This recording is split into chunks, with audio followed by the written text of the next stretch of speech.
ಈ ನಡುವೆ ಕೆಲವೊಂದು ಸಾಕ್ಷಿಗಳನ್ನು ವಸ್ತು ಸಾಕ್ಷಿಗಳನ್ನು FSL ರಿಪೋರ್ಟ್ಗೆ ಹೈದರಾಬಾದ್ಗೆ ಕಳಿಸಿದ್ರು ಪೊಲೀಸರು. ಈಗ ಹೈದರಾಬಾದ್ FSL ರಿಪೋರ್ಟ್ನಿಂದ ದರ್ಶನ್ಗೆ ಇನ್ನೊಂದು ಸಂಕಷ್ಟ ಎದುರಾಗಿದೆ.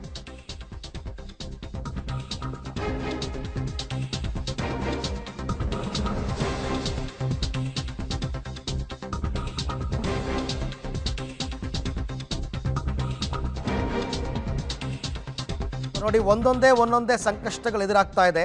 ಹೈದರಾಬಾದ್ FSL ರಿಪೋರ್ಟ್ನಿಂದ ಈಗ ಇನ್ನೊಂದು ಸಂಕಷ್ಟ ಏನಂದರೆ, ರೇಣುಕಾಸ್ವಾಮಿಗೆ ಪೊಲೀಸ್ ಲಾಠಿಯಿಂದಲೂ ಹೊಡೆದಿತ್ತಂತೆ ಈ ಗ್ಯಾಂಗು.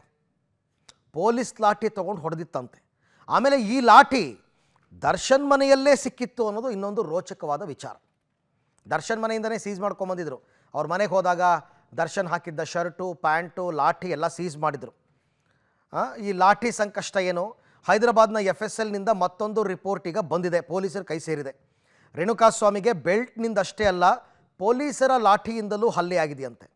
ಹೆಂಗೆ ಗೊತ್ತಾಯಿತು ಇದು ಅಂದರೆ, ಮೃತದೇಹ ಪತ್ತೆಯಾದಾಗ ಬೆನ್ನಿನ ಮೇಲೆ ಬಾಸುಂಡೆ ಗುರುತಿತ್ತು. ಮರದ ರಿಪೀಸ್ ಪಟ್ಟಿ, ಬೆಲ್ಟು, ಲಾಠಿ 3 ಗುರುತುಗಳು ಕೂಡ ಮೈ ಮೇಲೆ ಪತ್ತೆಯಾಗಿತ್ತು. FSL ರಿಪೋರ್ಟ್ನಲ್ಲಿ ಈ 3 ವಿಚಾರಗಳು ಉಲ್ಲೇಖವಾಗಿದೆ. ದರ್ಶನ್ ಬರ್ತ್ಡೇ ವೇಳೆ ಲಾಠಿ ಬಳಸಿ ಅಭಿಮಾನಿಗಳ ಕಂಟ್ರೋಲ್ ಮಾಡಿದ್ರು. ಓಕೆ ಆ ಥರ ಏನೋ ಮನೆಯಲ್ಲಿ ಇಟ್ಕೊಂಡಿದ್ರು ಇವರು ಅನಿಸುತ್ತೆ. ದರ್ಶನ್ ಬರ್ತ್ಡೇಗೆ ಜನ ಕ್ಯೂ ನಿಂತಿದ್ರಲ್ಲ ಮನೆ ಮುಂದೆ, ಆಗೇನೋ ಲಾಠಿ ಬಳಸಿ ಕ್ರೌಡ್ ಕಂಟ್ರೋಲ್ಗೆ ಮುಂದಾಗಿದ್ದರು. ಈ ಲಾಠಿಗಳನ್ನು ದರ್ಶನ್ ಮನೆಯಲ್ಲೇ ಇರಿಸಿದ್ರಂತೆ ಆರೋಪಿಗಳು, ಇವ್ರ ಅಭಿಮಾನಿಗಳು ಎಲ್ಲ. ಶೆಡ್ ಬಳಿ ಕೆಲವರ ಮೇಲೆ ಹಲ್ಲೆ ಮಾಡೋದಕ್ಕೆ ಬಳಸ್ತಾ ಇದ್ದ ಲಾಠಿ ಅಂತೆ ಅದು. ಶೆಡ್ಗೆ ಲಾಠಿ ಹೇಗೆ ಬಂತು ಅಂತ ಪವನ್ ಈಗಾಗಲೇ ಹೇಳಿದಾನಂತೆ. ಸದ್ಯ ತನಿಖೆಯಲ್ಲಿ ಪೊಲೀಸರ ಲಾಠಿಯೂ ಕೂಡ ಪ್ರಮುಖ ಸಾಕ್ಷಿ ಆಗುತ್ತೆ. ಯಾಕೆಂದರೆ ಆ ಲಾಠಿ ಸೀಸ್ ಮಾಡಿಕೊಂಡು FSL ಕಳಿಸಿದ್ರು. ಅದರ ಮೇಲೆ ಫಿಂಗರ್ ಪ್ರಿಂಟ್ಸ್ ಸಿಕ್ಕಿರುತ್ತೆ, ರೇಣುಕಾಸ್ವಾಮಿಯ ರಕ್ತದ ಕಲೆ ಇರುತ್ತೆ. ಆ ರಕ್ತದ ಕಲೆಯನ್ನು DNA ಟೆಸ್ಟ್ಗೆ ಒಳಪಡಿಸಿದಾಗ ಅದು ರೇಣುಕಾಸ್ವಾಮಿದೆ ಅಂತ ಕನ್ಫರ್ಮ್ ಆಗಿದೆ. ಫಿಂಗರ್ ಪ್ರಿಂಟ್ಸು ಇವ್ರುಗಳದ್ದೇ, ಆರೋಪಿಗಳದ್ದೇ ಅಂತ ಗೊತ್ತಾಗಿದೆ. ಇದೆಲ್ಲವನ್ನು ನೋಡ್ತಾ ಇದ್ದಾಗ ಆ ಲಾಠಿಯನ್ನು ಕೂಡ ಇವರು ಬಳಸಿ ಆತನನ್ನು ಹೊಡೆದಿದ್ದಾರೆ. ಏನೇನು ಬಳಸಿದ್ದಾರೆ ನೋಡಿ, ರಿಪೀಸ್ ಪಟ್ಟಿಯಂತೆ, ಬೆಲ್ಟ್ ಅಂತೆ, ಪೊಲೀಸರ ಲಾಠಿ ಅಂತೆ, ಅದೇನೋ ಮೆಗ್ಗಾರ್ ಅಂತ ಅಂದ್ಬಿಟ್ಟು ಒಂದು ಎಲೆಕ್ಟ್ರಾನಿಕ್ ಡಿವೈಸಲ್ಲಿ ಕರೆಂಟ್ ಬೇರೆ ಕೊಟ್ಟಿದ್ದಾರೆ. ಇಷ್ಟೆಲ್ಲ ಚಿತ್ರಹಿಂಸೆ ಕೊಟ್ಟು ಅವನನ್ನು ಕೊಂದಿದ್ದಾರೆ. ಇನ್ನು ಈ ಪ್ರಕರಣದಲ್ಲಿ ಒಟ್ಟು 17 ಜನ ಇದ್ದಾರಲ್ಲ, 17 ಜನರಲ್ಲಿ 4 ಜನ ತುಮಕೂರು ಜೈಲಿನಲ್ಲಿದ್ದಾರೆ. ಈ 4 ಜನರ ಕಥೆ ಏನು ಅಂದರೆ, ಕೊಲೆಗೆ ಸಹಕರಿಸಿ ಅನಾಥರಾಗಿದ್ದಾರೆ ಈ ಡಿ ಗ್ಯಾಂಗ್ನ ಆರೋಪಿಗಳು. 4 ಆರೋಪಿಗಳಿಗೆ ಕಾಡ್ತಾ ಇದೆ ಇವಾಗ ಅನಾಥ ಪ್ರಜ್ಞೆ.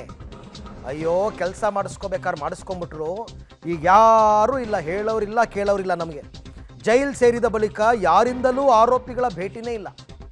ಅವ್ರ ಮನೆಯವ್ರು ಬಂದು ಹೋಗಿರ್ಬೋದೇನೋ, ಸಹಾಯ ಮಾಡ್ತೀವಿ ಅಂತ ಯಾರೂ ಬಂದಿಲ್ಲ. ತುಮಕೂರು ಸೇರಿದ 4 ಆರೋಪಿಗಳು ಈಗ ಅನಾಥರಾಗಿದ್ದಾರೆ. ದರ್ಶನ್ ಪರ ವಕೀಲರು ಯಾರೂ ಇವ್ರನ್ನ ಸಂಪರ್ಕ ಮಾಡಿಲ್ಲ. ಸಿಕ್ಕ ವಕೀಲರ ಬಳಿ ವಕಾಲತ್ತಿಗೆ ಸಹಿ ಹಾಕ್ತಾ ಇದ್ದಾರೆ 4 ಕೂಡ. ಕಾರ್ತಿಕ್, ಕೇಶವಮೂರ್ತಿ, ರವಿಶಂಕರ್, ನಿಖಿಲ್ ನಾಯಕ್. ಇವರೀಗ ತುಮಕೂರು ಜೈಲಲ್ಲಿದ್ದಾರಲ್ಲ, ಇವರೆಲ್ಲರೂ ಕೂಡ. ಕಾರ್ತಿಕ್ ಅಲಿಯಾಸ್ ಕಪ್ಪೆ, ಈತ ಈ ಪ್ರಕರಣದಲ್ಲಿ 15ನೇ ಆರೋಪಿ, ದರ್ಶನ್ ಅತ್ಯಾಪ್ತ. ಈಗ ಈತ ತುಮಕೂರು ಜೈಲಿನಲ್ಲಿದ್ದಾನಲ್ಲ, ಈತನಿಗೂ ಅನಾಥ ಪ್ರಜ್ಞೆ ಕಾಡ್ತಾ ಇದೆ. ಅತ್ಯಾಪ್ತ ಅಂತೆ, ಯಾರೂ ಹೆಲ್ಪ್ ಮಾಡಿಲ್ಲ. ಇನ್ನು ಕೇಶವಮೂರ್ತಿ ಪ್ರಕರಣದಲ್ಲಿ 16ನೇ ಆರೋಪಿ, ಈತ ಕೂಡ ದರ್ಶನ್ ಅತ್ಯಾಪ್ತ. ಆದರೆ ಇವನಿಗೂ ಕೂಡ ಈಗ ಯಾರೂ ಬಂದು ಭೇಟಿ ಮಾಡಿಲ್ಲ, ಯಾರೂ ಸಹಾಯ ಮಾಡ್ತೀನಿ ಅಂತ ಹೇಳಿಲ್ಲ ಕೇಶವಮೂರ್ತಿ.